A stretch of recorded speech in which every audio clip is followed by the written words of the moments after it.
Boa tarde a todos. É um prazer responder mais uma vez ao convite da Sobratema, mas esse é um tema um tanto perigoso, né? Nós vamos falar muito do futuro, pouca coisa está certa ou bem definida e o segmento de máquinas é um pouco mais complicado do que outros setores. Então eu queria comentar um pouco sobre isso. Ok, situação no geral, né? Eu estava conversando agora há pouco com uma das pessoas também, nos convidados, e o comentário foi: está tudo incerto, né, indefinido. E é justamente isso. Então, o status quo é justamente essa questão das coisas ainda não definidas e das inquietudes, né? E a gente precisa tomar decisões, né, como o Guga estava falando. Como usuário, não, se você vai adquirir uma máquina, vai escolher a tecnologia da máquina, tudo isso entra na construção disso. No aspecto profissional, nós como profissionais do setor, também existem algumas decisões importantes, né? O que a gente deve estudar? Qual é o investimento que a gente deve fazer? Qual é a área de conhecimento onde a gente deve investir mais? Tá? Isso é sempre olhando para o futuro. A nossa carreira pode depender daquilo que nós sabemos ou da área onde nós temos a especialização. Fabricantes e investidores também precisam tomar decisões e, para isso, é importante ter clareza do que vai acontecer ou do que é mais provável de acontecer nos próximos 10 anos, 15 anos, talvez 20. Tá? E se a gente fala em construção, é um pouco mais distante ainda. Então, um aspecto muito importante é que essa mudança é chocante. Tá? Quando a gente fala nessa transição energética de equipamentos no geral, nós estamos falando talvez da única coisa que amarrava todos os equipamentos dentro de uma referência. Todos os equipamentos tinham motores diesel ou algum tipo de motor. E isso está sendo quebrado, isso está sendo desmanchado agora. É um incômodo muito grande porque o que era fundamento desse setor e de alguns outros setores muda completamente e a gente não sabe ainda para onde nós estamos caminhando, né? E somos seres de hábitos, né? Então, uma mudança desse tipo é um incômodo grande. Tá? Eu imagino os mais jovens iniciando a carreira, pergunta: você vai investir no conhecimento de motores diesel, aqueles que estão na indústria? Talvez nem tanto, não? Talvez a gente passe nisso mais superficialmente, porque o próximo passo é alguma coisa completamente diferente. Tá? No meu caso, por exemplo, eu tenho a formação na área de engenharia mecânica. E se eu estivesse trabalhando na indústria hoje, eu teria que estudar alguma outra coisa, muito mais química do hidrogênio ou talvez da eletricidade, que não são campos onde eu fiz as minhas escolhas. Então, seguindo isso, o segmento está bastante confuso. A gente tem indicadores do mercado, decisões, produtos que estão sendo apresentados ao mercado. Eu digo apresentados porque nem sempre é viável economicamente, mas as coisas estão surgindo. E é fato que estamos vivendo uma situação de muitas perguntas. O que vai acontecer, quando vai acontecer, quanto isso vai custar, qual é o investimento que vai ser necessário. Tá? Mas vamos começar pensando um pouco na relevância do segmento. Né? Quando a gente fala do segmento de equipamentos de construção, dá uma impressão muito maior do que é na realidade. Tá? E isso é o primeiro ponto que a gente precisa olhar, né? É o impacto da construção, da obra em si que nós estamos olhando, ou nós estamos olhando aquele curto período da obra, da construção? Entendam que o período de construção é uma coisa muito curta em relação à utilização daquilo que está sendo construído, seja um edifício, sejam estradas, sejam pontes ou qualquer coisa dessa natureza. Tá? Se vocês imaginarem o impacto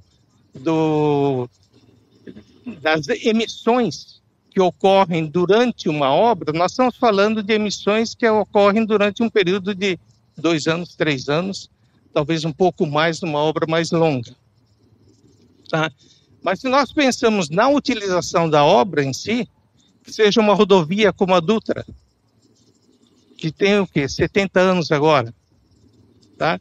O que isso determina do ponto de vista de impacto de emissões é muito maior do que daquele período de construção. Isso não quer dizer que o segmento de equipamentos não tenha que fazer nada. Não, nós estamos no mesmo barco, as equações são as mesmas e os problemas são iguais para todos. Tá, ok? Mas é muito importante determinar as prioridades e enxergar as consequências disso, das dimensões e volumes envolvidos dentro do negócio. Não? E nós estamos falando efetivamente de um período de regulamentação de normas com relação a emissões desde a década de 90. Nós estamos falando mais ou menos de uns 30 anos em que a gente viu uma transformação muito grande. Aqueles que trabalham principalmente no setor de motores diesel sabem o quanto foi reduzido de emissões. Okay? Mas se a gente pensa no zero, nós estamos muito distantes desse ponto ainda. Então, quando a gente olha a emissão global do carbono, quais são as atividades que emitem mais? De onde vem isso e como isso se compara com as emissões de máquinas? Não? Globalmente, a produção de energia é o que mais gera carbono. 40% de tudo que é gerado é a atividade de produção de energia, principalmente energia elétrica, aquecimento, etc. Tá? Transporte é o segundo maior, com cerca de 16%. Alguns falam em 16%, outros um pouco mais, 18%. Transporte tem um peso muito grande. E desse transporte, quanto é automóveis? Automóveis é quase 50% disso. A gente olha para os caminhões, que é grande, enchem as estradas, e a gente imagina que os caminhões são os que mais emitem com essa atividade de transporte. E não, somos nós, dirigindo os automóveis, no conjunto todo, que emitimos basicamente 50% das emissões relativas ao transporte. Indústria em geral, outros 20%, inclusive a indústria de transformação de materiais para construção está dentro desses 20%. Ok? Então é isso que estamos emitindo. Agricultura com as suas máquinas, também basicamente motores diesel, emite cerca de 18%. Tá? É muito extensiva, é um mercado muito grande, então tem isso. Quando a gente olha edifícios, tá, tanto comerciais como residenciais, isso representa 8%. Tá? Não é tanto aqui no nosso caso, né? É claro, a gente usa o ar-condicionado muito mais do que aquecimento, mas em outras partes do mundo é o aquecimento que é a grande causa da utilização de energia. E gestão de resíduos, né, que lixo e outras coisas, isso leva a 4% do total. Quando a gente olha o total da construção, equipamentos que trabalham, as máquinas e também a geração de carbono pela utilização dos edifícios, nós estamos falando de cerca de 15% do total. Tira um pouco do que está na indústria, traz aqui junto com as máquinas, e nós temos aí cerca de 15%. Ok. Quando a gente olha esse segmento de máquinas, tem uma característica muito diferente de outros setores. Quantos tipos de equipamentos nós estamos falando? Qualquer fabricante com um portfólio mais completo tem 70, 80, 100 equipamentos.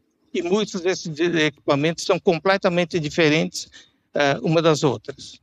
Tá? Além disso, cada tipo de equipamento tem vários tamanhos diferentes, e isso é comum com automóveis, com caminhões. Então, nós estamos falando de uma coisa muito ampla quando a gente olha esse portfólio de produtos. E a diferença é que máquinas e equipamentos de construção têm funções diferentes. Tá? Quando a gente olha para o mercado de transportes, por exemplo, no caso de caminhões, eu sempre costumo dizer, todos têm roda, todos têm motor diesel e todos transportam carga de um ponto para o outro. Tá? A configuração básica do produto é semelhante para todas as categorias.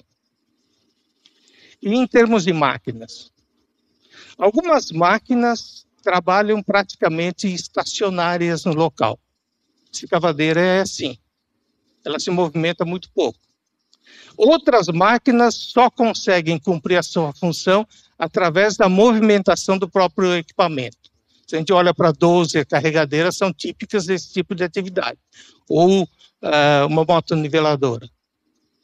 Outros equipamentos elevam carga a uma altura, ou têm atividades completamente diferentes.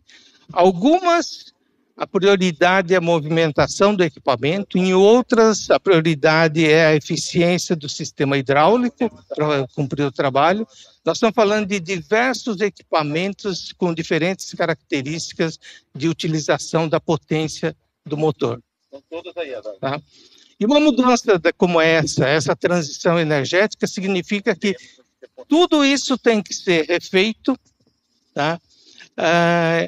E essas atividades que eu listo aqui, como movimentação, carga, desagregar, transportar, elevar, etc., são máquinas diferentes. E pode ser que a solução dessa uniformidade que a gente tem com motores diesel não aconteça daqui para frente.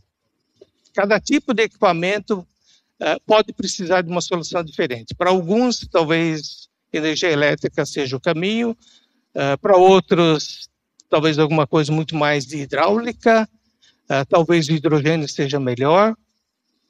Então, nós vamos ter essa variedade daqui para frente, que é uma complicação adicional para o mercado de máquinas. Tá? Algumas máquinas têm ciclos longos de trabalho, outros muito curtos, intermitentes, e isso também vai fazer uma mudança muito grande. Principalmente quando a gente olha o aspecto da amortização desse investimento. Alguns são muito intensos em uso e a amortização ocorre mais rapidamente. Outras não. Outras têm uso intermitente e levam muito mais tempo para cumprir essa diferença de capital que a gente tem que colocar. Um ponto muito importante, mercado brasileiro, do que nós estamos falando. São, em média, em torno de 20 mil equipamentos de todos os modelos por ano. Tudo junto dá 20 mil unidades. Num ano excepcionalmente bom aqui no Brasil, nós temos 30 mil equipamentos sendo vendidos. Como é que isso se compara ao mercado de caminhões? O mercado de caminhões é de 100 mil para cima. 100 mil unidades, basicamente de uma única configuração, de um único modelo de equipamento. O que não acontece no segmento de equipamentos de construção. E automóveis, 2 milhões. 2 milhões da mesma coisa. Vocês já podem ter uma ideia do que significa depreciar ou amortizar investimentos no segmento de máquinas de construção comparado com o segmento de automóveis. Ok? Então, esse não é o tipo de segmento que caminha na frente das demais ou com maior velocidade. É muito mais difícil fazer a transição em equipamentos e ela depende do desenvolvimento de tecnologias que talvez ocorra ou com bastante certeza vão ocorrer em outros segmentos de negócio. O que for desenvolvido para caminhões pode ser usado para máquinas, alguma coisa de automóveis talvez possa ser empregado em máquinas, mas máquinas raramente vai ser o pioneiro no desenvolvimento de tecnologia, até mesmo porque não consegue depreciar com tanta rapidez. Ok? Então é uma coisa muito pulverizada e cada máquina com características e configuração diferentes significa uma engenharia diferente. Tudo isso tem custo e, além de custo, tem tempo de desenvolvimento. Ok?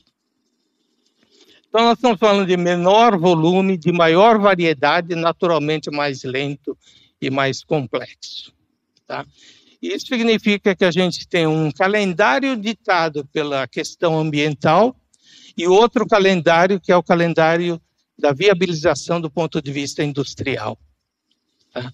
E essas duas coisas não acontecem na mesma velocidade.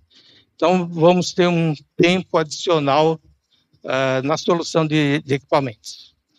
Então, nós temos problema de portfólio, volume, tecnologia, recursos, tempo, processo gradual que vai ocorrer. Okay? Mas vamos dar um salto e chegar em 2050 imediatamente. O que a gente enxerga em 2050? 2050 tem que ser emissão zero. Tá? Nós estamos falando em alguma coisa radical em relação ao que nós temos hoje. Tá? Isso dentro do que eu pude conhecer e verificar e estudar um pouco o assunto, eu acho que eu apostaria no hidrogênio e na eletricidade. Tá? E nós temos colegas aqui que trabalham em indústria de motores diesel. Tá? Tem um caminho mais longo para chegar nisso, mas eu acho que a solução, se a gente pensa seriamente na emissão zero, é onde a gente precisa chegar. Até lá nós temos essas tecnologias transientes, né? E quando a gente fala de tecnologias transientes, é bem interessante. Eu acho que a indústria de motores está bastante avançada, pelo menos desenvolvendo ideias bem interessantes, né? E uma das coisas interessantes é que eu estava visitando a feira, uma feira recentemente da área de transportes, e eu fui visitar o stand da Cummins, por uma natural ligação que eu tenho com a Cummins. Né? É a empresa onde eu trabalhei mais tempo, eu trabalhei 17 anos na Cummins, então eu vivia, comia, dormia motores diesel durante um período muito longo. Sem comentar que antes disso eu trabalhei em outro fabricante de motor diesel, que é a Kubota, por 7 anos, então isso já está no sangue. Mas uma coisa muito interessante que eu encontrei no stand da Cummins foi um motor com 3 cabeçotes diferentes. E eu não tinha visto isso, eu tinha lido alguma coisa a respeito, e eu fui procurar as informações no stand da Cummins. A única coisa que eu encontrei foi um QR Code, ninguém estava explicando nada. Né?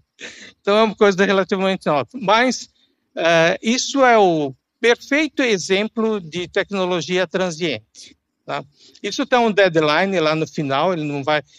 É um questionamento, não vai existir mais motor diesel, muito provavelmente vai existir onde a gente precisa de uma redundância, por exemplo, para emergência, de um sistema que não seja afetado pelos mesmos parâmetros do sistema principal. Se o sistema principal é elétrico, por exemplo, é uma boa ideia ter um motor diesel como backup.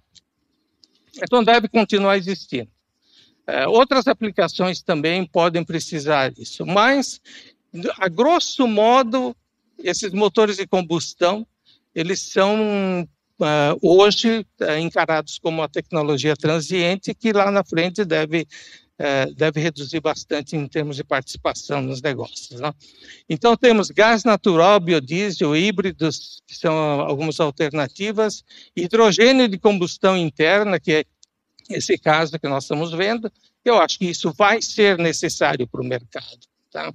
E uma coisa muito interessante é que em alguns equipamentos de construção, aliás, o mais recente lançamento que eu vi é da Case, uma retroescavadeira da Case, elétrica. Tá? E uma argumentação muito interessante que a pessoa da Case faz é que essa máquina é igual à máquina anterior com motor diesel 580 em grande parte da configuração do equipamento. Ou seja, é uma transição gradual. Eu acho que foi uma decisão da Case procurar não mudar o equipamento drasticamente, só a parte da motorização, e o restante mantido para que a manutenção e outros aspectos pudessem ser mantidos, ok? Bom, temos aqui também o elétrico com capacitor, com bateria, hidrogênio com célula de energia, que deve ser a solução final. Né? Então, nós temos aqui alguns fatores. Além do tecnológico, nós temos fatores econômicos. Né? Nós vamos mudar a base de uma tecnologia de mais de 100 anos, trocar isso por alguma coisa nova num período bastante curto. Nós estamos falando em 10 anos, 20 anos, 25 anos. Né? Além da economia, existem implicações do aspecto geopolítico. No mundo tumultuado de hoje, nós não queremos ficar completamente dependentes de alguém no mundo. Né? Existem pessoas aí que criam problemas depois, então tem isso. E a questão regional também. Talvez uma região possa ter uma solução diferente da outra. Isso tudo ainda está indefinido. Né? Mas múltiplas soluções, a questão de distribuição daquilo que é o novo combustível ainda não está solucionado, o abastecimento disso. E também tem a questão que agora a gente começa a enxergar a tal da densidade energética do combustível. Autonomia e tempo de utilização do equipamento depende dessa densidade, que aparentemente é mais favorável com hidrogênio como combustível. Então nós temos aqui uma série de questões pela frente. Bom, essa transição é estimada em custar bastante caro. Né? Hoje, se a gente estivesse fazendo um trabalho com um recurso apropriado, o recurso apropriado seria da ordem de 4 trilhões de dólares por ano. 4 trilhões de dólares é aproximadamente 2 vezes o PIB do Brasil. Tudo que é gerado no Brasil multiplicado por 2 é o que é necessário para promover essa transição na velocidade que está projetada. Tá? E até 2050 a gente precisa de 100 trilhões de dólares para fazer essa transição. Tá? Conclusão, o bolso não é tão fundo para todos. Ou seja, há uma grande possibilidade desse calendário ser postergado, tá? Simplesmente por falta de recursos, não por falta de vontade. Okay? Fabricantes estão lançando uma série de coisas interessantes e alguns fabricantes trabalhando já naquilo que eu acho que é o final da história, o endgame, que é hidrogênio e elétrico. Tá? Então, existem muitas coisas acontecendo, mas olhando para o que é o mercado de máquinas de construção hoje, as máquinas leves já está bastante claro. A solução é elétrica. Pela proximidade humana, ambiente urbano, etc. Então, elétrico é a solução para isso. Nos pesados, lá no final, aparentemente, é o hidrogênio pela densidade, tá? Mas hoje tem máquinas elétricas de grande porte e que mostram um lado favorável das máquinas pesadas. Né? Máquinas que trabalham 24/7 conseguem amortizar a diferença de preço. Tá?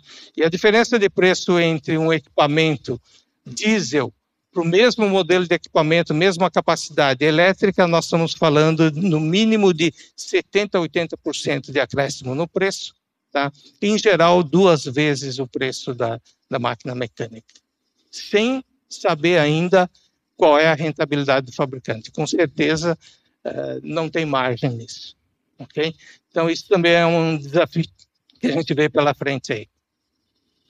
Então, essa primeira fase é de fazer a conversão parcial, com mínimo de impacto para o usuário, e depois a gente passa para soluções transientes, ainda também dentro desse conceito, e finalmente a gente chega nas soluções definitivas. Ok? Todas essas questões juntas levam também a uma outra preocupação.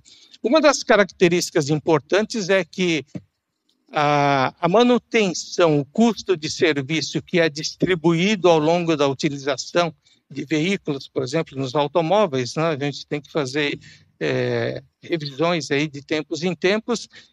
Com os sistemas elétricos, com baterias e provavelmente com hidrogênio, nós não vamos ter essa distribuição dentro desse período. Nós vamos ter um serviço pontual, tá? Que é o que incomoda um pouco, é o momento da troca de bateria. A bateria dura 8 anos, 10 anos no automóvel, quando for trocar isso é uma pancada. Né?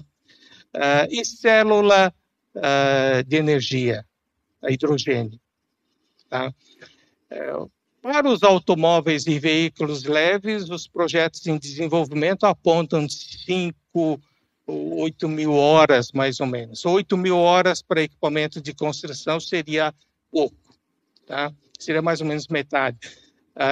Mas para caminhões, o desenvolvimento da célula é para que a célula dure alguma coisa como 25 mil horas. E aí essa solução caberia para equipamentos e atenderia as necessidades. Tá ok? Bom, vamos terminando que está no horário. Falta 5 minutos, né? Ou menos. Bom, primeiro, quando a gente olha a questão das emissões de carbono no mundo todo, é muito importante entender que os 10% mais ricos da humanidade, muito provavelmente a gente entra nessa faixa, pelos parâmetros aí, emitem 50% do carbono. Tá? Os 50% mais pobres, 4 bilhões de pessoas no mundo, emitem 10%. Tá? E tem uma faixa de 40% da humanidade que emitem 40%. Tá, ok? Isso também é outra dificuldade. A gente tem que chegar no topo, tem que mobilizar o topo para que tenha soluções de 50% do problema. Tá? Essa também é a parte econômica que... Ok.